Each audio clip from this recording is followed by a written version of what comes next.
feel like we're in.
Welcome to the Miami Heat Beat podcast. I'm your host, Giancarlo Navas, and with me today, coming back for the second time in the last 2 weeks, Rohan Nadkarni of NBC News.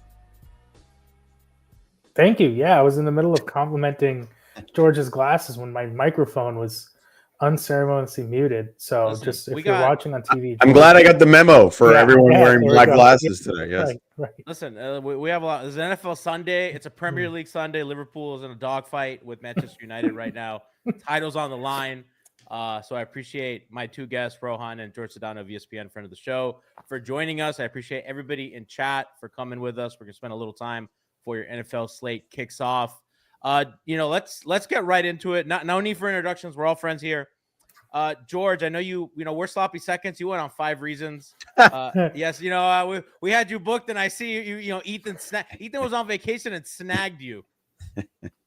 I don't know about snagged me. He just asked me, and I said, okay. I said, listen, I've got a 45-minute window between 6-year-old basketball coaching and 6-year-old baseball practice. So if you got that, if you can fit that window, I can do it. That was basically the way it worked out. The life of a father, right there, folks. So George, let's just jump right into it.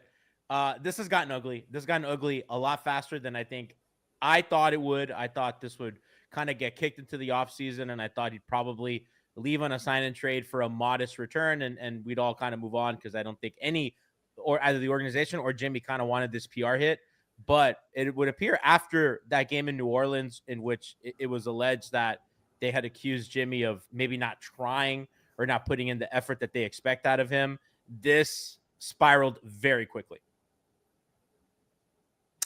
Listen, I think if you watch that New Orleans game, and I don't want to belabor this point for too long, he clearly wasn't interested in playing the basketball game. Like, I don't care what he says afterwards. Like, anyone with 2 eyes, okay, saw what they saw. I think the reality is this, okay? These two parties are both at fault at different points of the timeline, okay? What I would say is, if you're the Miami Heat, before Pat Riley this summer went out, and look, I get why he trashed him. Pat Riley, I remember being at the Shaquille O'Neal press conference the year after they defended the title unsuccessfully and got bounced and swept by Chicago, and he trashed Shaq for playing 40 games or whatever it was that particular season. So if you want to get on Pat Riley's bad side, you're going to get paid tens of millions of dollars to play half the season, basically, okay? So let's start with that. But I think the Heat screwed that up. What they should have done was gone, hey, Jimmy, you know what? This isn't working for us anymore. It doesn't seem to be working for you anymore. We're not going to pay you what you want. Let's just trade you now.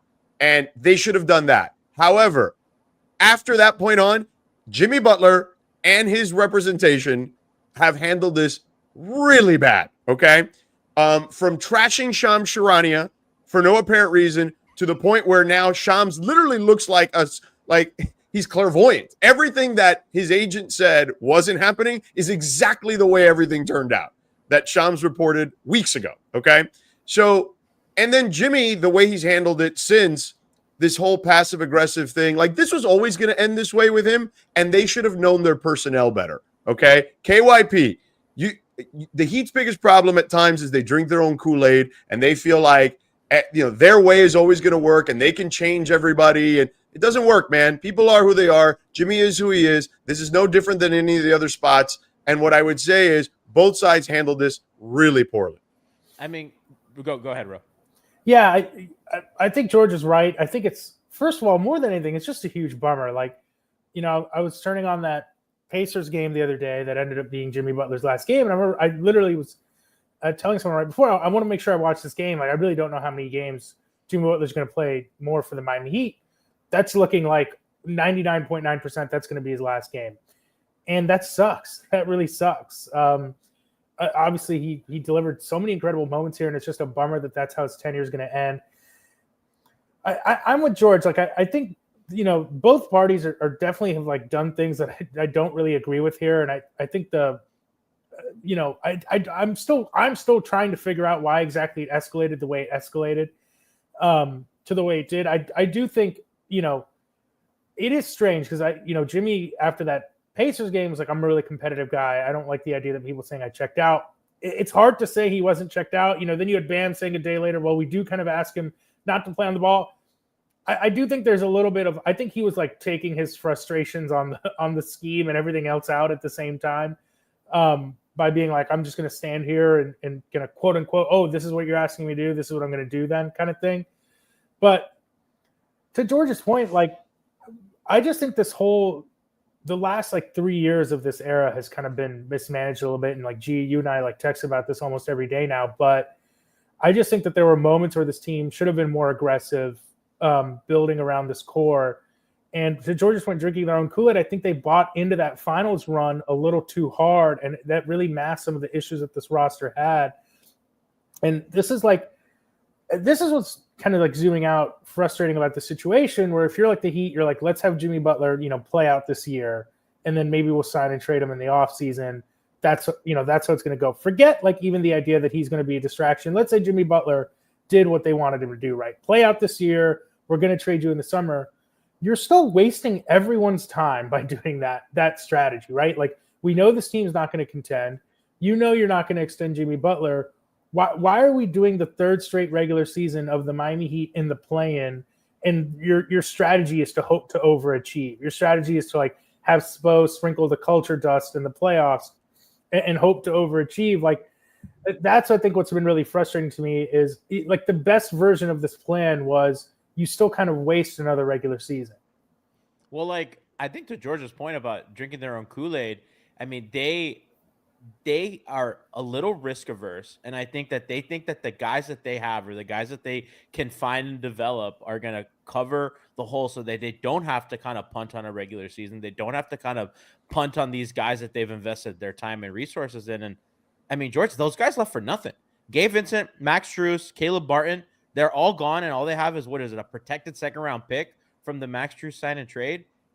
I'm not the kind of guy who's like, I don't subscribe that they didn't do enough for Jimmy. I think given their situation when they got him, they were up against a hard cap. They had to give a pick out to kind of trade Harkless to fit him in. They started this whole build from behind the 8 ball, and I think every subsequent decision is kind of is escalated from that, where they didn't really get it. They didn't really start it the way they wanted to. You have Robinson. Are you going to trade Robinson? Or are you going to try to, like, they were coming off a finals run. Are you really going to trade that guy when you think you're good? Are you really going to trade Hero when you think you're good? I mean, they could have traded Gabe Vincent in the season because they weren't going to keep him, but they made the finals. So it's like, I think that argument is kind of tough because what were they supposed to do? Right. I'm with you on that to a certain extent. I also don't think the marketplace for any of those guys was going to be. I don't think so either. This we did robust this with the Ellington guys. Remember, the fans were like, "Oh, trade Ellington for a first-round pick," and I'm like, "No. Listen." And teams have gotten way smarter. Okay, for as much as I think we went way too far with, like, Rudy Gobert is the perfect example, where we went way too far on like 5 first-rounders for Rudy Gobert. I think teams have gotten way smarter in that regard. I also think they've completely, for years, have overvalued Tyler Hero's position in the marketplace in regards to what he could fetch. Now, if Tyler Hero were playing at this level 2 years ago, then maybe they could have gotten what they thought they could have gotten back then. But the problem is he did not really get to that point at that particular time. So it is what it is. I don't think Duncan was a negative asset until not too long ago. Like, I think that, to your point, they bought into their own thing a little too much. And I do think that ultimately they did try, okay? Donovan Mitchell was someone they pursued. Donovan Mitchell, and I didn't say this, so you're not sloppy seconds here. Donovan Mitchell, when they played Philly in the second round a couple years ago, I did that closeout game, okay?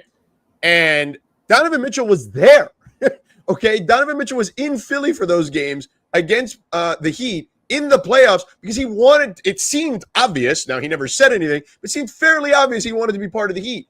Now, Ethan then reported at that time that Donovan Mitchell didn't want to play with Jimmy. Donovan Mitchell quote tweeted said that wasn't true.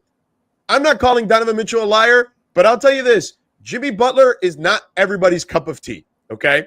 So, while maybe that's not true, I don't think Ethan got it out of nowhere, is what I would say. Yeah. All right? So, I think there's a lot of guys that don't feel like he's their cup of tea. Damian Lillard felt like, hey, this is where I want to be.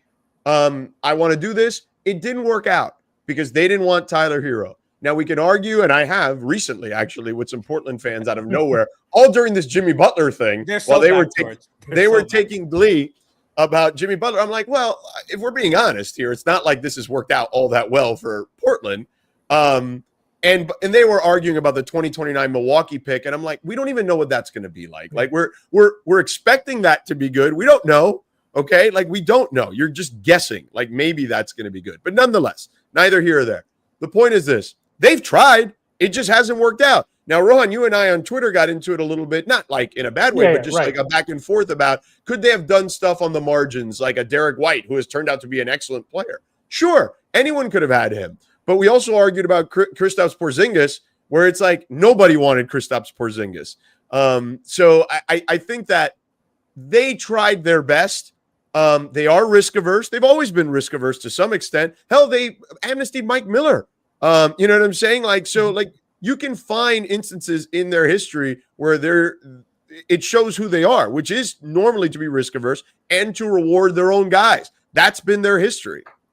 I mean, sorry, just to jump in, because I agree that like, I think one of like the talking points is like, did this team let Jimmy down? You know, first of all, it's not him specifically. I put Bam in there. Now Bam is kind of going to really bear the brunt of these next couple of years. I feel the worst for him because you're already people saying, you know, why isn't he a scorer? Like Bam is a playoff riser. Bam is a player I'm not worried about long-term being a part of this team. And look. Yeah, Barry Jackson, why are you going after Bam for only scoring 16 and a half points a game? Yeah. Huh? G is right in terms of like the things that really set off kind of the decline of the last 3 years here are the picks and trades they had to make to get off the contracts they signed before Jimmy got to the team and what they had to do that summer to maneuver to get Jimmy. That really kind of set them back. The maneuvering they did. Owed. Yeah. That OKC pick that they traded, they gave the Clippers Mo Harkless. And by the way, the Clippers started Mo Harkless. Yeah. That open. So they gave the Clippers a free starter and a first-round pick. Well, but let's not get carried away. They gave him a starter. He didn't start for very long. They wanted him. They were frankly better off not protecting those picks because it's really hamstrung the way that they've tried to do business. But they couldn't do any. Remember, they were like in AD conversation. Yes. Correct. That is if anything, that's the issue. Is that protecting those picks has kept kicking the can down the curb until the point where here you are. You know. At the same time, I think it's right to be frustrated that in that kind of back and forth that Georgia had like you just list all the players that went to Eastern Conference rivals in the last 3.5 years, and I get that the Heat tried, and at a certain point there is only so much you can do when you are asset strapped, but also it felt like the front office was never able to kind of equalize. They were never kind of able to reach equilibrium. I'm not even saying let's have an excess cachet of first-round picks, but they were never able to reach a point where it was like, okay, at least we can kind of get involved in some of the trades here, whether it's Derek White or Anunoby. I mean, to George's point about overvaluing Hero, like Hero's having an incredible year, and I don't want to take away from what he's done, but if you're talking just playoff performance, and maybe this is the year Tyler gets to prove it, but like a guy like OG, a guy like Derek White, those are more valuable playoff performers and guys who I think would have helped the Heat more than Tyler has the last few years. That might not be true moving forward, but I just think there are a lot of, like, outside of the Mitchell and Dame conversations, a lot of, I say this all the time, if you gave Jimmy and Bam the bottom 3 starters on Boston or the bottom 3 starters on New York, we're not having this conversation. They're on their way to winning 60 games, and it's a great team. Well, they did try to get one of the bottom 3 starters from Portland as well when Dame didn't fall, when Dame fell through, and they didn't want to do that either. So there is some of that. But look, I get what you're saying, and I'm with you. I do think there are certainly missteps along the way. But let's not forget, and this is where I think the Jimmy side really doesn't understand, or at least forgets where he was, okay? When he was doing a sit-down interview with my colleague, Rachel Nichols, and his reputation was in complete tatters, okay? And yes, they were in the doldrums too, don't get me wrong, right? Like Pat Riley, Le Batard has talked famously about Pat Riley looking at a picture of Hassan Whiteside and going, this is our leader, you know what I mean? Like, and like kind of mocking himself, right, for making that decision. But, Jimmy was toxic, man. Like, he was toxic as toxic could be at that particular time. Yes, he elevated, okay? But those guys overachieved together. Like, I don't think he certainly took them to a different level, but the rest of the guys around him also overachieved, and they took him at a time when nobody wanted him. We traded Josh Richardson for him, okay? Josh Richardson, who's still on this roster somehow, okay? Think about that. So, like, Jimmy Butler, and the other part of it is this. They have made, and I mentioned this, so this is sloppy second. Sorry, Johnny. They have made concessions over the years to Jimmy Butler that I will not get into details about because I don't want to sit here and argue about minutia with people. But they have made concessions to Jimmy Butler that they never made to Shaquille O'Neal, Dwayne Wade, or LeBron James, okay? Let alone anyone else beyond that. And Jimmy Butler is nowhere near the stratosphere of those 3 guys in NBA history. Not even close. So that is a fair point, but can I now make my argument for why I think, having said all of what they said, they should have, if they weren't going to trade him, why I think it was worth giving him the extra year, even at the crazy money. Can I make my argument? I'm not saying it's a good one, but here. Well, I don't disagree with it, but go ahead. Like, you can for sure, because I'm actually not in disagreement with this. Here it is. Now, look, George and I have both covered this league for a long time. I think everyone's entitled to their perspective. Just the way I've come around to it is, like, for better or for worse, I just think the NBA it's a player-driven league. More so than any other sports league, it is a player-driven league. There are so few players on the court. They both play both sides of the ball. A single NBA player affects the game in a way that no other single player in a sport, I think, can affect any other sport. That's why it is such a player-driven league. That's why the salaries are so high. It's just the way it works. Yes, you wish every superstar was a Stephen Curry or a Tim Duncan, or for that matter, a Dwayne Wade, not really making waves, all these things. That is the kind of superstar you hope for. I'll just add, the Heat still let Dwayne Wade walk, even though he was all those things and was only the highest paid player on the team for 1 year out of his career. They still let him walk. So you can even do it the perfect way, and a team will still move on for you. And I get that the Heat are making all these concessions for Jimmy. At the same time, to George's point, like, I agree. Like, when you look at the history of the NBA, is Jimmy Butler, Shaq, Wade, LeBron? No. But when you look at his Miami tenure, I think you could argue he delivered more as a number 1 than Dwayne did. It's an argument, right? No, like, that is not an argument. I mean, just playoff success. No, it's not. Dwayne was 3rd in MVP voting, which probably should have been 2nd MVP voting. I'm just talking playoffs specifically. 2004. I'm just saying, as the best guy. Listen, Ron, I was there for every one of those 2006 games, okay? Every single one of them. Shaquille O'Neal was absolutely the number 2 player on that team at that stage of his career. Without a doubt. Okay. Look, without a doubt. This is not to listen. You're talking to one of the biggest Dwayne Wade fans ever here. Not trying to disrespect D-Wade on a level. I'm just saying he also did have Shaq as a number 2. It wasn't the Shaq from Jimmy 2000, 2003. He's Dwayne in the second Dallas series. That's really what he is. Except Dwayne has finished the job. Yes, but he's also Dwayne in the second Dallas series without LeBron and Bosh. And sure. I just think that the point is he has delivered in the playoffs at a level that I think is, you can say it's not better, but I think commensurate with what those guys did for the Heat in the playoffs. Like put LeBron's game 6 in Boston and Jimmy's game 6 in Boston.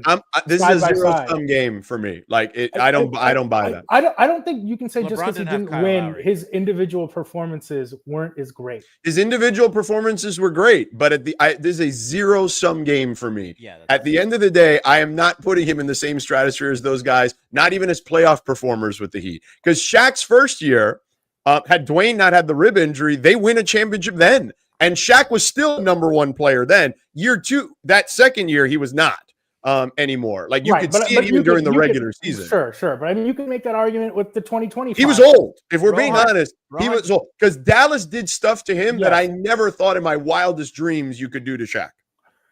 Rohan, what I think's happening here is that they have had, outside of 22, they've just had inferior teams. They've had 5, 6, 7, 8 seeds in the right. And what we watch is a guy that goes Nova. And to be honest, absolutely like dominates better teams in the playoffs and can't finish because those other guys were there 82.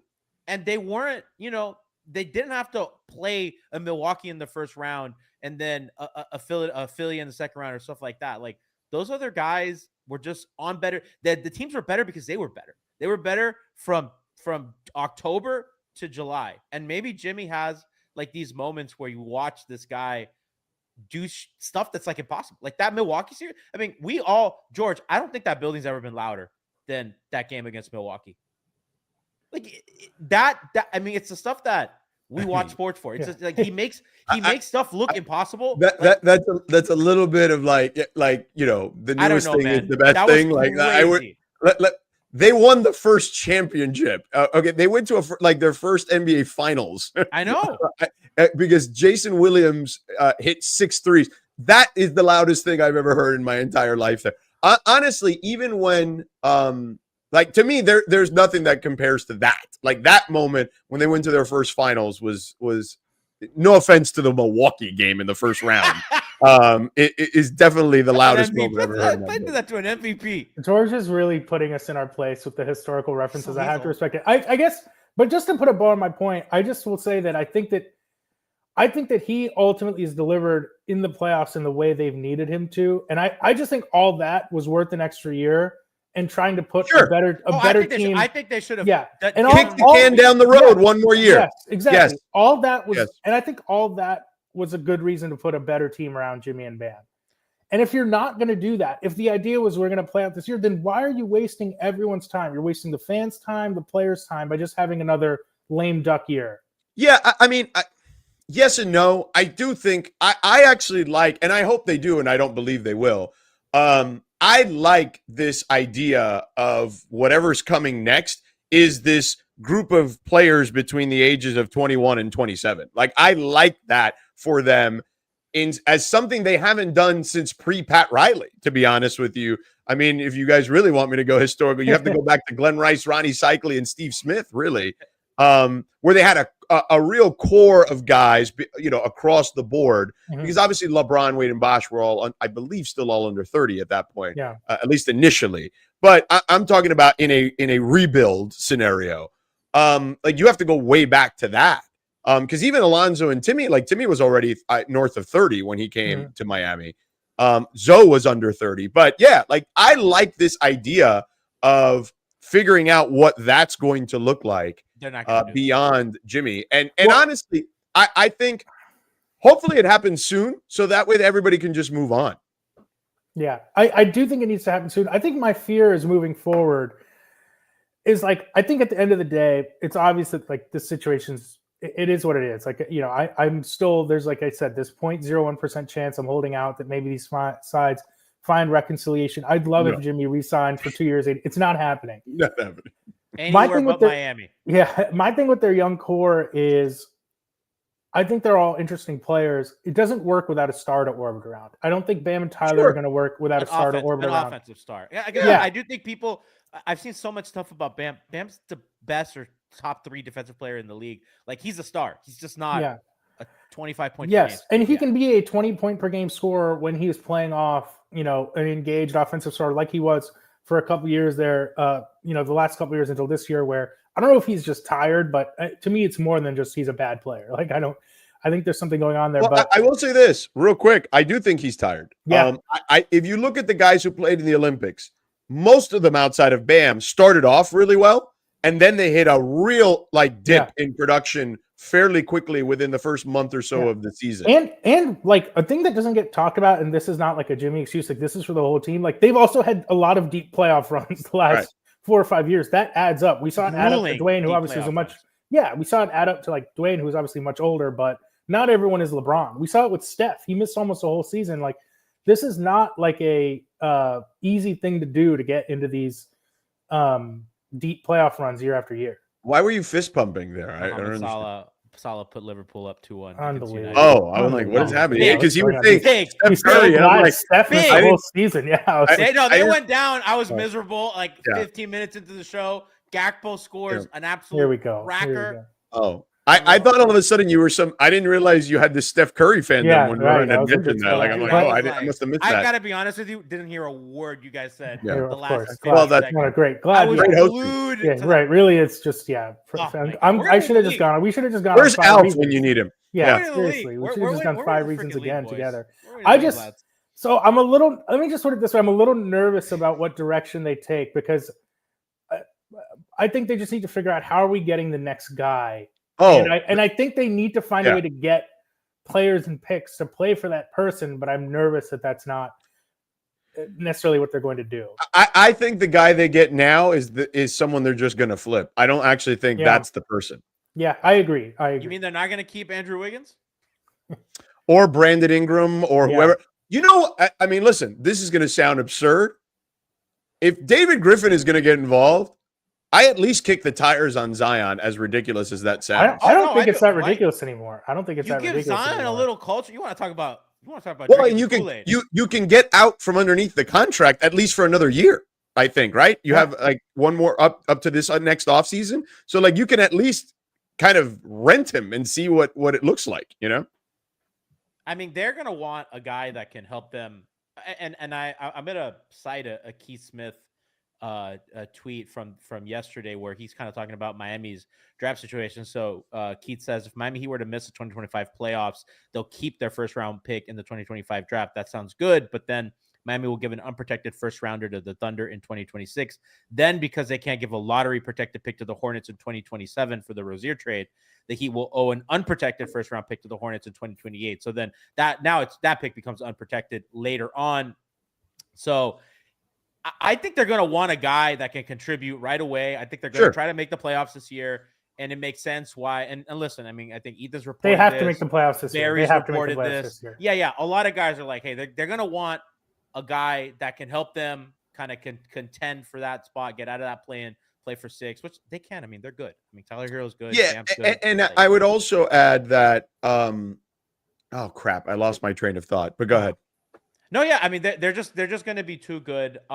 George, I know you got to go. I want to kind of do one last thing before we go, and it's kind of like, where does Jimmy go from here? Because, I mean, now he's kind of nuked how many 2-3 teams that he's been on.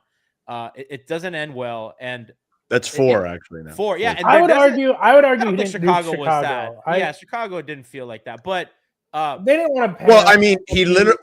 Didn't he almost get into a fight with what's his face, the mayor, Fred Hoiberg? I mean, there was that, He almost got in a fight with Eric Spoelstra. Well, so Dwayne Wade also hated Fred Hoiberg, seemingly, for what it's worth. Well, look, a lot of guys hated Fred Hoiberg, but I mean, nonetheless, that's still not like an amicable way to part, is what I would say. But there doesn't seem, George, to be an appetite for him, just judging from the early reports. Now, a lot of that seems like negotiation and knowing that the Heat, they really have to do something quick for the sake of their team and all that. But I don't know what the appetite's going to be to pay him, which is what Miami has thought this whole time. It's like, I don't know where he thinks he's going to get this money at 35 years old. Yeah. So it's like, Phoenix is pretty desperate, but they don't have the facilities for that big man.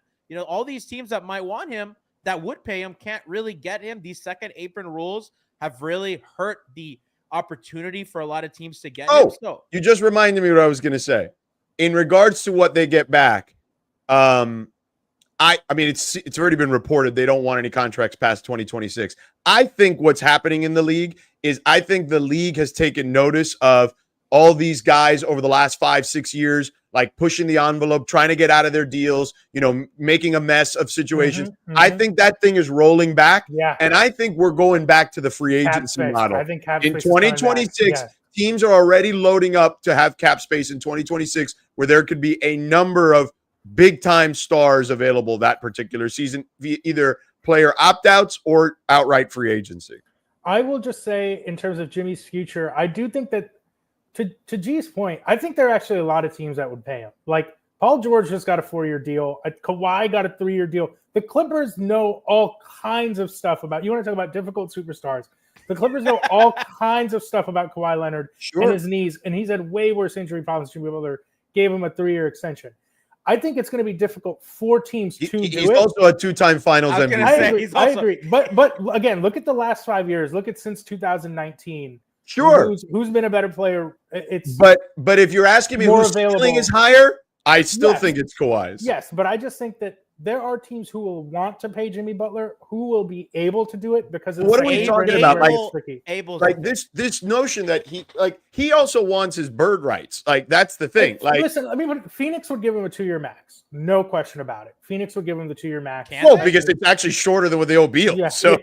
Yeah, I get it. But this notion that he's going to get this 3-year, $170 million deal, I think that's absolutely. I don't think that happens. It's preposterous. I don't think that happens.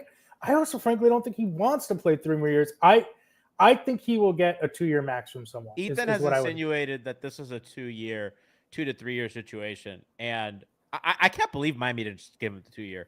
But I think that it would have been 1 extra year past his option, and I think I would have just done it. They're just mad at him. They're mad at him that he doesn't, because they're mad at him because of what I told you earlier. Yeah. All the concessions they've made. They let him do stuff. And they're like, he's not appreciative of the stuff we've done for him that we didn't do for anyone else. Yeah. And he's the child that, forget about taking, you give him a finger, they take an arm. He's taken the entire upper torso. Okay. And they're like, no. He got Grandpa Pat Riley, who was willing to kind of, cede some control, and now he's like, Grandpa's mad. He's got like, Grandpa Pat and Uncle Nick. Right. And he's like, no, it's not. Like, you know what? I tried to do the nice thing with you. They convinced me to do this. I said, okay. And now you're acting like a baby. The hell with you. George, I don't even think the only thing I think was Pat was the stuff after New Orleans. I think the rest of this stuff is coming from other people in the organization, because as we all know, Pat is not the day-to-day listen, this is a collaborative effort on everybody. Yeah, no, and they're all, and I think once Spo got involved, which, by the way, I cannot, I mean, after what we saw against the Warriors that day, that altercation, after everything that's happened, after Spo has backed Jimmy, for Jimmy to say stuff like that or insinuate things like that. Spo backed him that night. I could not. Spo that night said, I got to get him on the ball. That was the most bad. Important person in the organization, and I just couldn't believe he did that. Well, and that's why I think the Warriors, you can say they're posturing. I think that I believe that Athletic report, and maybe I'll be wrong, but I believe it because Spo and Kerr are like this now. I believe it too. I think that Slater's, while Steve wants to win, and I think Steph and Draymond want to win, I think there's a weird dynamic there. We talk about the Heat's 2 timelines for all this time, right? I mean, the Warriors have been in that same scenario for a long time. And I just think that I don't think the market is as robust as some people think for him. Maybe Phoenix does it if they can figure it out, but the Heat are not taking back Bradley Beal. Need a third. So that's a non-starter. Yeah. Everybody needs a third team to make this appetizing for Miami. Milwaukee could be appetizing, but they need a third team.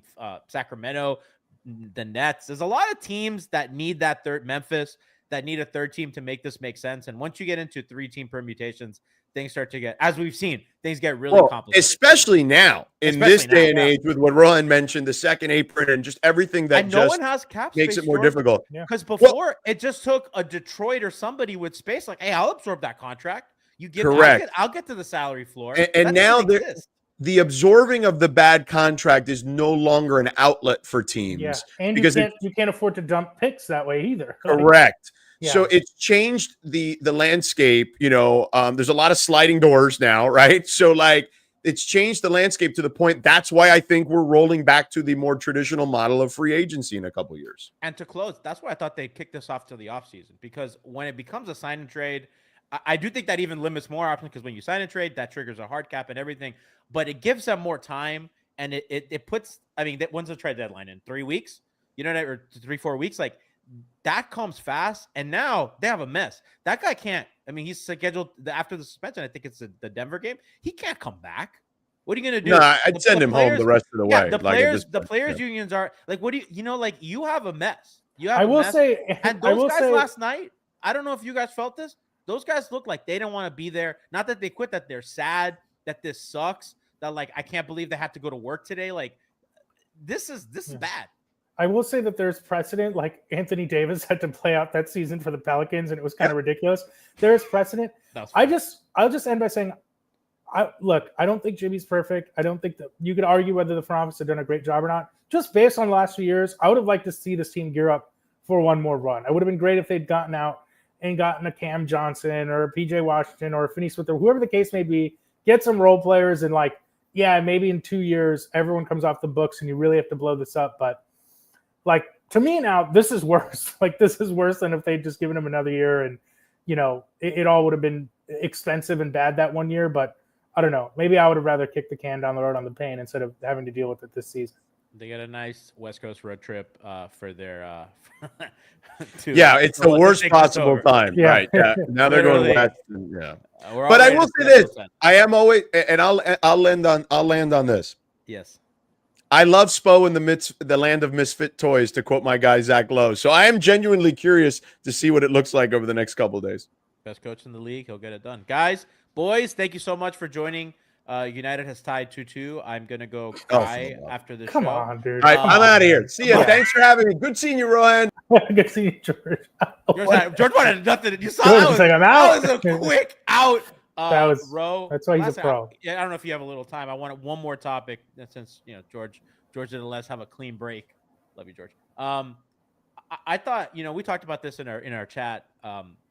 Some of these reports that are coming out from the organization are absolutely fucking insane. And I talked about this with Alf the other day on the show. That one that Ethan said, this isn't about role, it's about money. He wanted $50 million to play 50 games, sleepwalk through the regular season, then trying to turn around for the playoffs. He doesn't want to be accountable at the same standard as everybody.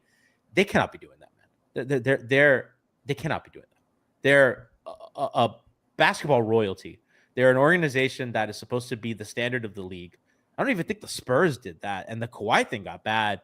Like, you can't be doing stuff like that, and that's where like they lose me.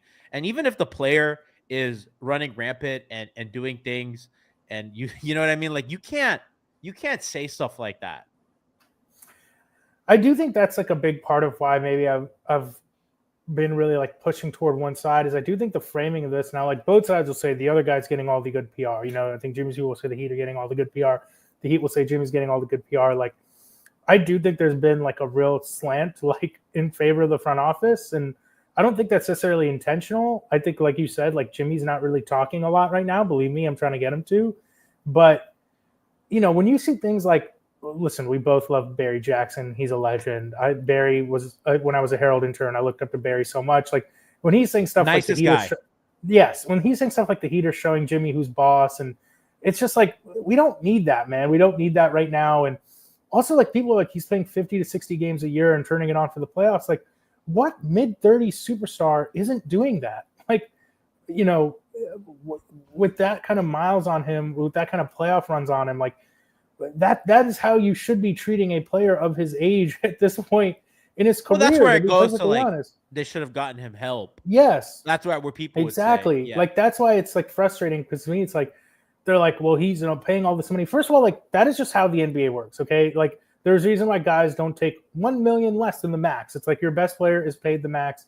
That's just how it goes. Like, this idea that it's like, well, they should pay him less, like, it's just kind of silly, and it's hard to explain, like, when the numbers get so big. But but like I think he is doing what a star of his age should be doing, which is like trying, like playing really efficient basketball during the regular season and then trying to turn it off for the playoffs. And if they had won if they had won a title by now, it'd be different. Yeah, it'd be different because they were playing for those seasons, right? So like they do these moves for Kyle in his late 30s, mid to late 30s. All these guys that they got were PJ Tucker. They were older and they were really win right now moves, not win in 2 years moves. Right. And they were, because if they have a title, whatever, you give Jimmy the contract, you kind of ride it out in the sunset. You kind of give Hero more of the reign on offense. Jimmy can coast. Who cares?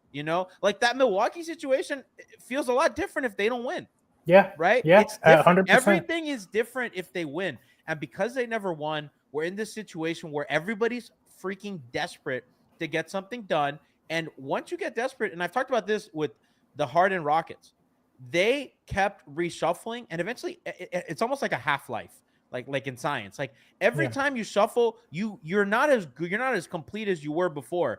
And what was Chris Paul became Westbrook and stuff. And then the more you gotta go, the less you have. And that's what they kind of have. They started off, with a lot, and now they have a little, right? Yeah. And they've just kind of run out of stuff and things to tool and reshuffle because they're always taking cents on the dollar. And all of a sudden you had $1 and now you have 30 cents and you're just like, well, I can't buy anything with this.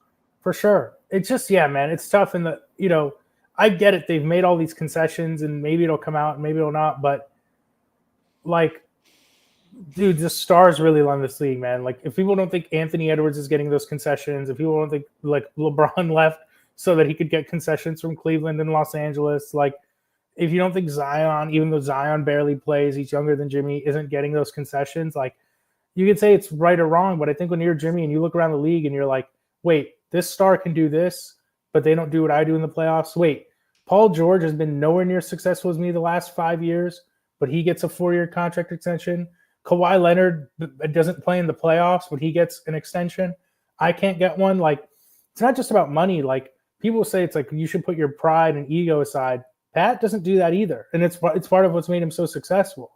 So I think another thing you see is people like it's all about money. He just wants to get paid. Like, it's really not that simple to me. And remember, I don't think so. I really don't think so. I think if they had offered him an extension in the summer, then he just takes it.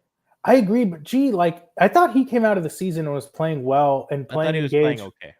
And I thought defensively he just wasn't who he was. And defensively, but that's again like, dude, he's also 35. I agree he's not the player he was defensively even 3 years ago. But like I believed him when he came out at his opening season press conference. He's like, I'm not bothered by the extension. I think something changed. I bought it at the time. And I feel foolish for buying it. No, I think something changed. I think the way they've handled this trade stuff, something set him off. Because I'm telling you, like, he is just not that guy anymore.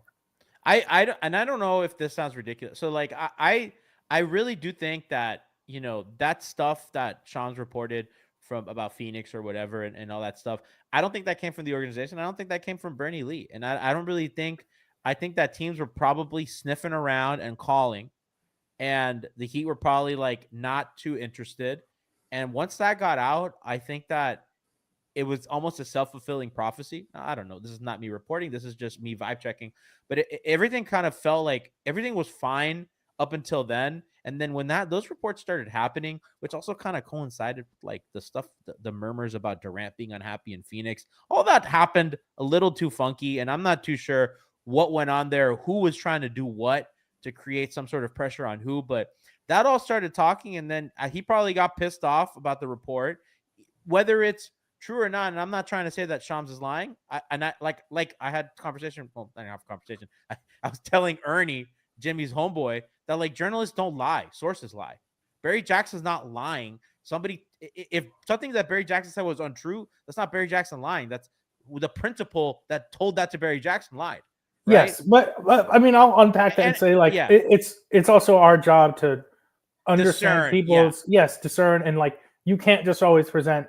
I heard this from this guy and this from this guy. You have to be a little bit more discerning and say this is what I think to be true. Yeah. I would say my read on the situation, and I have not talked to anyone close to Jimmy about this. Yeah. Again, like I'm hoping to talk to him at some point soon, but I would get to me the vibe is more. I think they had reached some kind of agreement before the season. Hey, well, you play well. We'll talk about the extension. That's whatever. what I thought. That was what I yes, thought. Yeah. And I think he was playing well. Like remember when those reports came out, the team was playing really well, and he was playing well. And remember how many Heat people were like, Heat Twitter people were like, this is leverage, like master stroke by Bernie Lee to get leverage on the extension right now. I don't think that's what it was. I think that Heat were shopping him. This is my read. I think they had come to some kind of agreement. Okay. I think they were like, okay, we'll figure it out. We've reached some kind of detente because he seemed to be playing well. The team seemed to be playing well. I wonder if the Heat shopped him and that's what set him off because he thought they'd had an agreement. And he's like, okay, fine. If you want to trade me, then trade me. And I wonder if that's what happened because I can tell you up until literally July of this year when he knew he was not getting an extension that he wanted to retire in Miami. I believe that. And I mean, like anybody that goes into Big Face will like he would tell anybody like, I love this city. This is where I want to be. Like, I don't know. He told me that to my face. He told me that on the record. I don't think he's lying. Yeah. I mean, also, he loves living in Miami. He did fucking New Year's Eve on a yacht with Ludacris. Yeah. Like, must be nice. Stuff like that. Like, he likes it here. And I think he likes the organization. And the saddest thing, bro, is people are, like, posting old quotes. One of the things was he said, like, I'm allowed to be me here. Yeah. And it's like all this stuff is just like, that's why I just think something changed. I just think something changed between the start of the season and when those Shams reports started coming out. And I don't know what it is, but I don't think he was the guy in the last few weeks that he was in September and October when the team was playing well too. And he was playing well too. And we can end on this. I don't like him questioning the role, especially because the offense has been the best it's been. And I think that's not to be like, oh, poor Tyler Hero. Bro, what are you trying to say? You trying to say that they should take the ball out of Tyler's hands? Like, what the fuck? You know what I mean? Like, why are you complaining about your role when there are a lot of games where you stand in a corner, take 6 field goal attempts, and we're like, what the fuck was that? And you know what I mean? So it's like, I don't know what's going on. I didn't understand that. I was like, why that's what I'll say. I just genuinely don't understand it. I don't know what happened. I'll be the first. I'm not watching as closely as I used to now that I'm not covering the league, but I'm not sure I completely understand the ins and outs of their offense. Like, I don't know if what he's saying is based on any truth at all. It's a little true. Like, I have to imagine. Also, I will say about his competitive nature. Again, I've written this story. Like, this man literally once went like hours without talking to his own father, which we've seen he's very close to, over a Domino's game. Like, I don't think he's the kind of person who turns it off. Remember, even in Minnesota, when he had that whole thing in training camp, they didn't trade him right away. He went out and played and was hooping his ass off at the start of that season before he got traded to Philly. I actually forgot about that. Exactly. He's not the kind of person that just turns it off the way I think people are saying he has. I'm not saying he was completely engaged, but I just think something has happened, and I just think there's more that has to come out. It's just sad. It's upsetting. I mean, his usage has dropped from about 24 to 20. So it's like that's I will say, like, when people are saying he's disengaged, like, if he's trying to get a new contract, don't you think he'd be trying to dominate the ball? Like, I wonder if I'm not saying this is pure speculation. I wonder if maybe he feels like they're trying to take me off the ball to make my stats go down. Like, a thing that, like, happens in sports. Like, I just think that there's be honest, a lot at play. If he feels that way, like, brother, you know, like, you're the one that wants to shoot the one-legged threes. And you're the one that like, and I think it's good that you shoot more threes, but like, there's a lot of games where he turns the corner on the pick and roll and then doesn't attack. Yeah. And that's and like, to go quickly, like, they just run a lot of high pick and roll now. They don't do as much kind of, east to west movement, a lot less handoff, a lot less elbow stuff. And it's really just pound the ball up top, pick and roll, fill out the corners, hammer screen here, floppy here. And that's how they run their offense now. And it's been good, but that is not his strength. That has not been his, and that's Tyler and Bam's strength. Mostly Tyler, not even Bam's, honestly. Tyler Bam, 1.12 points per possession and pick and roll. One of the best in the league. But it Jimmy like and Bam has been bad for like 3 years. This is a different convo we don't have to get into it. I Yeah. will say that I think that like what's funny about the Tyler Bam pick and roll stats is it's almost entirely benefited Tyler. I'm not saying that's a bad thing. This is not dumping on Tyler, but like clearly it's not really helping Bam's offense either. I think that we're gonna see it's gonna start helping Bam, and I think we saw kind of in that Utah game. I mean, if they get another shooter when on they're the floor, blitzing Tyler heavy, I mean, he's gonna have to. We're gonna learn if he can kind of read that action early, and if he does, then the guy who's gonna benefit a lot is Bam. But right now, people still play that pick and roll and drop. They'll still play it straight up. And I think when they switch, that becomes a problem with bigger wings. So yeah, I don't think that's an indictment on like Tyler's not making guys better or whatever. So somebody said let's wrap it up. Somebody just said let's wrap it up. Sick of it. No, I mean Liverpool's taking a corner. It's 2-2 in stoppage time. Didn't get the score. I hate everything. Ro, appreciate you for joining us on a Sunday. You watching the Dolphins? Are the Dolphins playing today? Dolphins still alive, baby. In the hunt, as always. In the hunt. They're chasing who? What about the Dolphins being a more competent organization than are they? Now? You think? Arguments could be made. Could be made. George is going to log back on just to tell me how dumb my argument is, but arguments could be made. I mean, you did say Dwayne Wade is not as good as Jimmy Butler. So I did not say that. I did not say that. I was just talking about individual playoff success. 5-year runs is the main guy. You could make arguments. Appreciate chat for rocking with us on a Sunday morning. I appreciate Ro and George. We will be with you for this West Coast trip, as you know, as Miami Heat Beat does. So stay up late with us throughout the next week, and hopefully we'll have some sort of clarity on this Jimmy situation in the coming days. So appreciate y'all. Have a great week, and much love.